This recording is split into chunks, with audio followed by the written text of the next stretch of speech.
Quand fut accompli le temps prescrit par la loi de Moïse pour la purification, les parents de Jésus l'amenèrent à Jérusalem pour le présenter au Seigneur, selon ce qui est écrit dans la loi.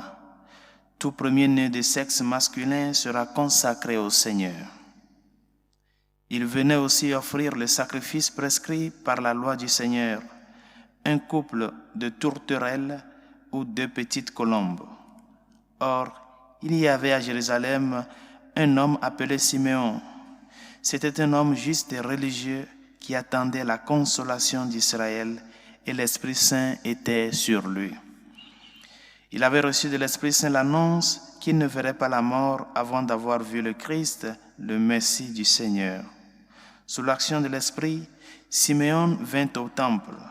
Au moment où les parents présentaient l'enfant Jésus pour se conformer au rite de la loi qui le concernait, Siméon reçut l'enfant dans ses bras et il bénit Dieu en disant: « Maintenant, ô Maître souverain, tu peux laisser ton serviteur s'en aller à paix selon ta parole, car mes yeux ont vu le salut que tu préparais à la face des peuples, lumière qui se révèle aux nations et donne gloire à ton peuple Israël. » Le père et la mère de l'enfant s'étonnaient de ce qui était dit de lui. Siméon les bénit, puis il dit à Marie sa mère: « Voici que cet enfant provoquera la chute et le relèvement de beaucoup en Israël. Il sera un signe de contradiction, et toi, ton âme sera traversée d'un glaive. Ainsi seront dévoilées les pensées qui viennent du cœur d'un grand nombre. » Acclamons la parole de Dieu. Louange à toi, Seigneur Jésus. Saint Augustin nous disait que l'on ne peut jamais aimer ce qu'on ne connaît pas. La connaissance, dans la réalité et le contexte biblique ou le contexte du peuple d'Israël, la connaissance, quand on parle de connaître quelque chose, c'est faire l'expérience. Ce n'est pas une connaissance livresque, ce n'est pas une connaissance artistique, ce n'est pas une connaissance du superflu. Toutes les fois que les Saintes Écritures nous parlent de la réalité de la connaissance, ils nous amènent à découvrir ce qu'est l'expérience vécue. L'expérience faite d'une situation donnée. Et c'est ce que Saint Jean vient nous dire aujourd'hui, nous rappeler dans la première lecture que nous venons d'écouter. Je ne peux pas parler de l'amour de Dieu si je n'ai pas fait l'expérience de cet amour-là. Et de surcroît, si je n'ai pas cru en cet amour. Parce qu'il peut y avoir que je ne fasse pas l'expérience, mais que je puisse voir dans la vie d'autres personnes l'action de l'amour de Dieu. Et cette réalité de pouvoir percevoir cela dans la vie d'autres personnes m'amène à faire le pas de la foi.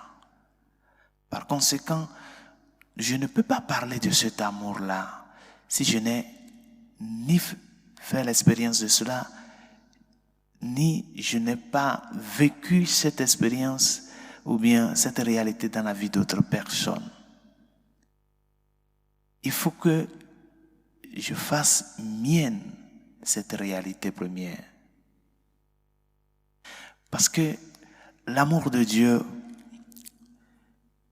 génère en la réponse de l'amour à Dieu et au prochain. Et de surplus, la réalité de l'amour de Dieu, c'est quelque chose qui doit être perfectionné dans la vie du chrétien. Comment est-ce que, quel regard je porte sur ces personnes qui au jour le jour, je rencontre ou je croise dans ma vie?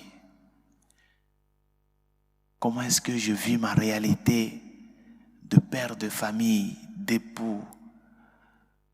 Comment est-ce que j'exprime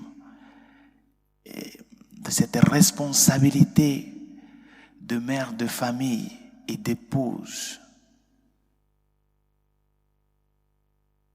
C'est ça, là où nous devons mettre l'accent.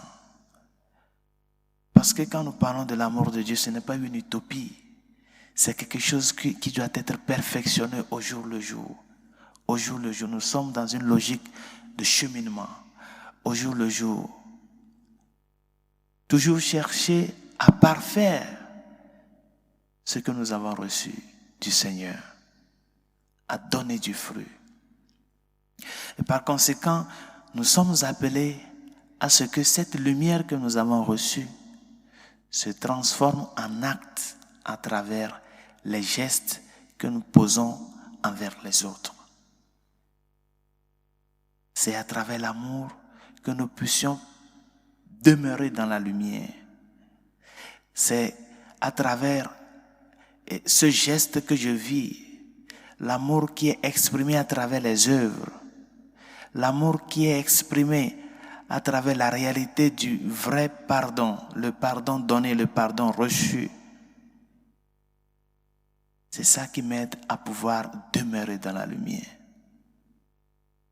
S'il n'y a pas cette dimension de notre vie, de relation, s'il n'y a pas cet amour qui fonde et qui soutient notre vie de tous les jours, nous ne pouvons pas prévaloir vivre dans la lumière. Et c'est à cela que le Seigneur nous interpelle. Que notre vie, notre rencontre avec le Seigneur soit cette rencontre effective et pleine.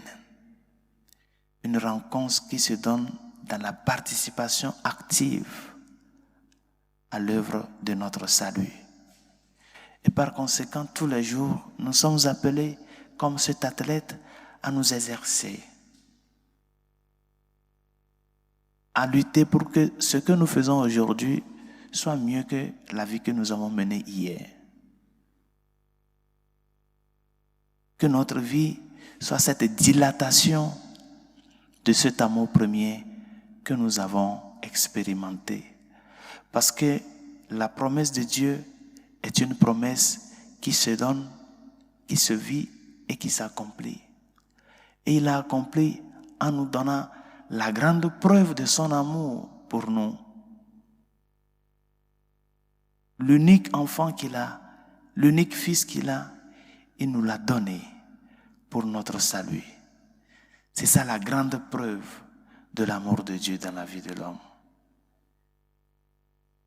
Nous avons la preuve. Maintenant, c'est à toi et à moi d'assumer cette première preuve-là, cette preuve maxime, cette preuve du grand maxime pour pouvoir l'exprimer aussi dans la vie de ces personnes qui passent à nos côtés. Bien chers amis, la prophétie de Simeon, c'est la prophétie d'une personne qui a expérimenté l'amour de Dieu dans sa vie. Une personne qui sait vraiment que ce que le Seigneur dit, il le fait. Et c'est ce que Simeon a expérimenté. Cette promesse que le Seigneur lui a faite, il sait que le Seigneur l'accomplira. Et c'est pour cela qu'il vivait avec cette espérance, et non une espérance, ce n'est pas une espérance vide, mais plutôt une espérance qui amène la personne qui a reçu cette promesse de se mettre à l'œuvre, de travailler au jour le jour, pour que ce qu'il fait, ce qu'il dit et ce qu'il exprime mettent en exergue que vraiment il a vécu une réalité première, que vraiment il a vécu vraiment ce que le Seigneur a promis, que vraiment il est dans une logique d'espérance, une espérance qui se donne, une espérance qui est reçue. Demandons au Seigneur de nous aider à ce que nous aussi, nous puissions vraiment rendre effective notre vie de relation avec le Seigneur. Que l'expérience de l'amour de Dieu que nous avons faite ne reste pas dans le vide, que cette expérience ne soit pas une expérience inféconde. Mais demandons au Seigneur de nous aider à ce que notre vie comme chrétien se transforme en un lieu où s'entrecroisent le don reçu qui est la grâce et le fruit que ce don doit produire dans nos vies. Que sa grâce nous y aide.